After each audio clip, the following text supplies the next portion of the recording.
बनना हर औरत का सपना होता है, और जब कोई औरत माँ बनने वाली होती है तो सिर्फ वो ही नहीं, उसकी सारी फैमिली उसके ख्याल में लग जाती है।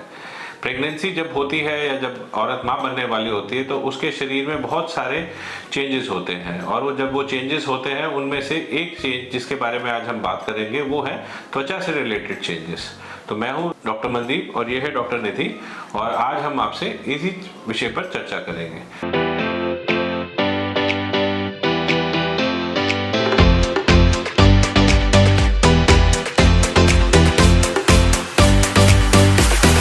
नमस्कार डॉक्टर निधि, कैसे हैं आप? एकदम बढ़िया सर। चलो बढ़िया बढ़िया, सब ठीक ठाक मैडम। तो आज जो हमारा टॉपिक है वो है कि जब कोई औरत माँ बनने वाली होती है तो उसकी चमड़ी में क्या क्या चेंजेस आते हैं, क्यों आते हैं, और हम उनको कैसे मैनेज कर सकते हैं ताकि वो जब उसकी ये जो जर्नी है वो कंफर्टेबल रहे और वो अपनी त्वचा का पूरा ध्यान रख सके।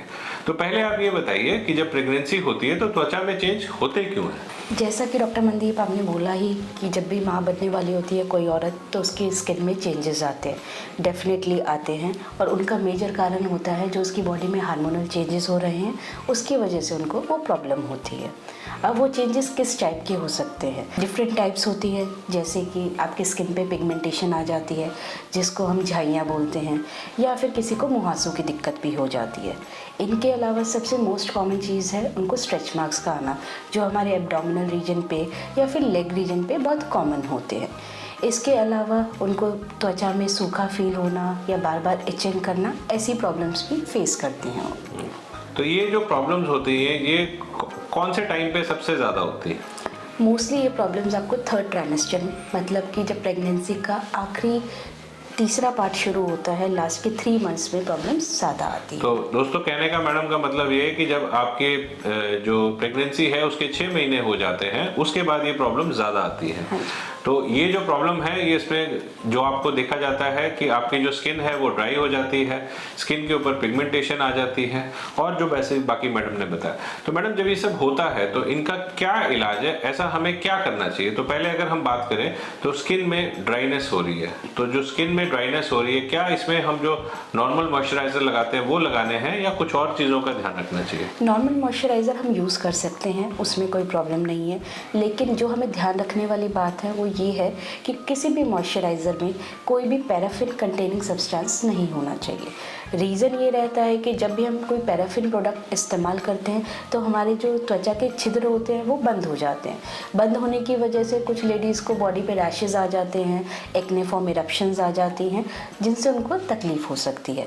बाकी अगर आपके मॉइस्चराइज़र में हाइलुरोनिक एसिड है, पेप्टाइड्स है, कोको बटर है, शिया है, तो that will be good for you. आपकी त्वचा को ज़्यादा रिस्पॉन्स मिलेगा, ज़्यादा मॉइस्चराइज रहेगी, इसकी वजह से फिर आपको ड्राइनेस की, फ्लेकीनेस की दिक्कत नहीं होगी।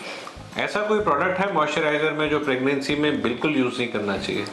मॉइस्चराइजर्स में नॉर्मली ऐसा कुछ नहीं है। पैराफिन भी बस इसलिए मना किया जाता है क्योंकि उसकी वजह से रैशेस होते हैं। तो ड्राइनेस अगर आपको हो रही है तो आपको मॉइस्चराइज अपनी स्किन को करना है। तो कौन सा बेस्ट टाइम होता है मॉइस्चराइज करने का? Starting from the day first, जैसे ही आपको पता लगता है। इनफैक्ट अगर आप प्रेग्नेंट नहीं भी हैं तो भी मॉइस्चराइज करना ज़रूरी है। ठीक है, तो ये तो हो गई बात मॉइस्चराइजेशन की। अगर आपकी स्किन में पिगमेंटेशन आ जाती है उसके लिए क्या करना है? पिगमेंटेशन मोस्टली आपकी फेस पे आती है, जिसको मोस्टली हिंदी में हम लोग झाइयाँ बोलते हैं। ये झाइयाँ जैसे आती है कई बार डिलीवरी के बाद चली भी जाती है, लेकिन हाँ, जब वो आती हैं तो साइकोलॉजिकली मदर्स को बहुत ही बुरा लगता है, वो अपने आप को लेफ्ट आउट फील करने लगती है। तो अगर वो ट्रीटमेंट कुछ लेना चाहती है तो इस केस में सबसे बेस्ट रहेगा वो एज़िलाइक एसिड कंटेनिंग क्रीम्स यूज़ करें, जिसका बच्चे पे कोई इफेक्ट नहीं होता, उनके लिए वो सेफ़ रहती हैं। तो मतलब पिगमेंटेशन अगर हो रही है तो आप हर प्रोडक्ट नहीं यूज कर सकते, एजिलिक एसिड वाला ही प्रोडक्ट यूज करना है। ठीक है, ये हो गया। इसके अलावा अगर आप अपनी स्किन को ग्लो देना चाहते हैं, अच्छी तरह खूबसूरत दिखना चाहते हैं, तो क्या क्या चीज़ें हम यूज कर सकते हैं?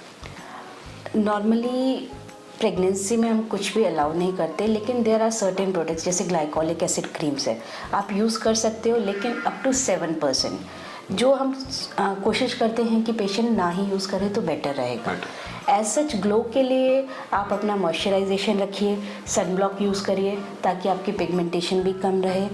और इसके अलावा आप एंटी ऑक्सीडेंट कंटेनिंग सीरम्स जैसे विटामिन सी और विटामिन ई होते हैं, उनका डेली इस्तेमाल कर सकते हैं। तो मतलब प्रेगनेंसी के दौरान आप कई प्रोडक्ट स्किन के लिए यूज कर सकते हैं सेफली। जो हम सनस्क्रीन यूज करते हैं उसमें किस बात का ध्यान रखना है? सनस्क्रीन में आपको फिजिकल सनस्क्रीन यूज़ करनी है जिसके अंदर आपका टाइटेनियम डाइऑक्साइड या जिंक ऑक्साइड होता है। आपको कोशिश करनी है कोई भी ऐसी सनस्क्रीन इस्तेमाल ना करें जिसमें ऑक्सीबेंजोन कंपाउंड्स हों। ठीक है, तो इसका मतलब है ये बात तो हमारी हो गई कि हम जो सनस्क्रीन है सिर्फ फिजिकल वाली करें। अच्छा, ऐसी कौन कौन से स्किन प्रोडक्ट हैं जो हमें प्रेगनेंसी में यूज बिल्कुल नहीं करने? इसमें सबसे इम्पॉर्टेंट क्लास आती है रेटिनोइक एसिड कंटेनिंग क्रीम्स या मॉइस्चराइजर्स की। जिस भी चीज़ में अगर रेटिनॉल कंपाउंड है वो आपको बिल्कुल प्रेगनेंसी में यूज़ नहीं करना है।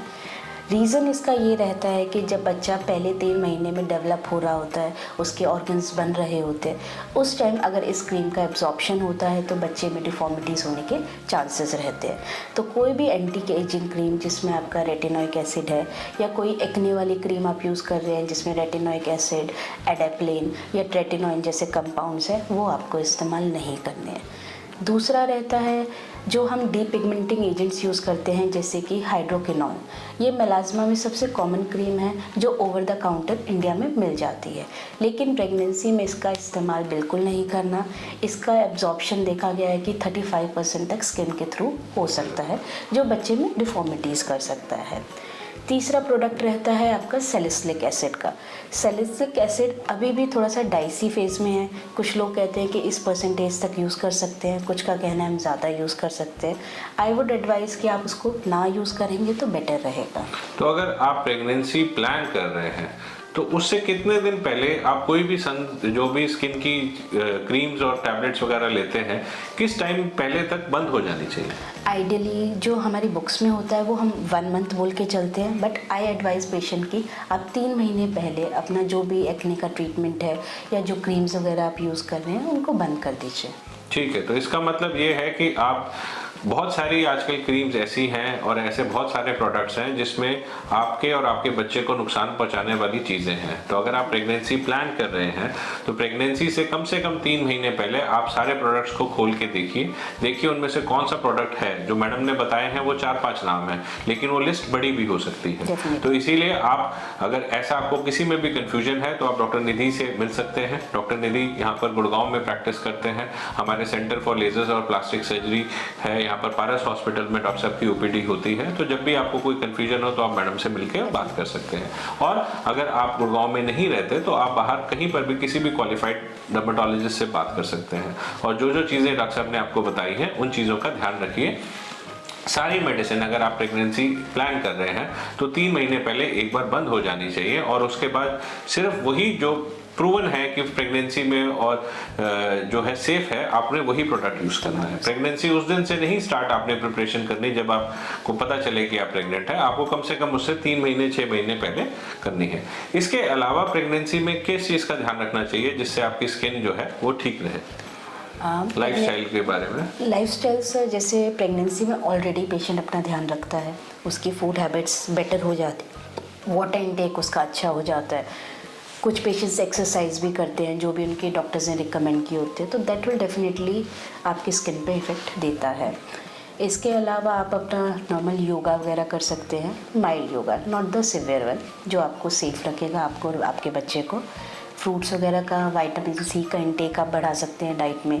सर्दियों में जैसे मौसमी हो गया, संतरा हो गया, नींबू हो गया, आंवला हो गया, इन सब का सेवन आप ज़्यादा कर सकते हैं। ठीक है, थैंक यू डॉक्टर निधि, आपने आज बहुत अच्छी जानकारी दी और मुझे लगता है कि जो भी हमारा ये वीडियो देखेगा उसको अपने जो भी कंफ्यूजन होगा कि प्रेगनेंसी में स्किन के लिए क्या करना चाहिए और क्या नहीं करना चाहिए, उसको इस बारे में जानकारी रहेगी। और दोस्तों, मेरी आपसे रिक्वेस्ट है, अगर आपने अभी तक हमारे चैनल को सब्सक्राइब नहीं किया है तो नीचे सब्सक्राइब का बटन है, सब्सक्राइब कर लीजिए और नोटिफिकेशन ऑल पे कर दीजिए ताकि जब भी हम कोई नया वीडियो बनाएं तो वो आपको उसकी नोटिफिकेशन तुरंत मिल जाए। आप इस वीडियो को मैं आपसे रिक्वेस्ट करूंगा कि जितने ज़्यादा से ज़्यादा इसको लाइक करिए और शेयर करिए ताकि और लोगों को भी ये यूजफुल जानकारी मिल सके। Thank you very much doctor Nidhi और thank you friends, good day.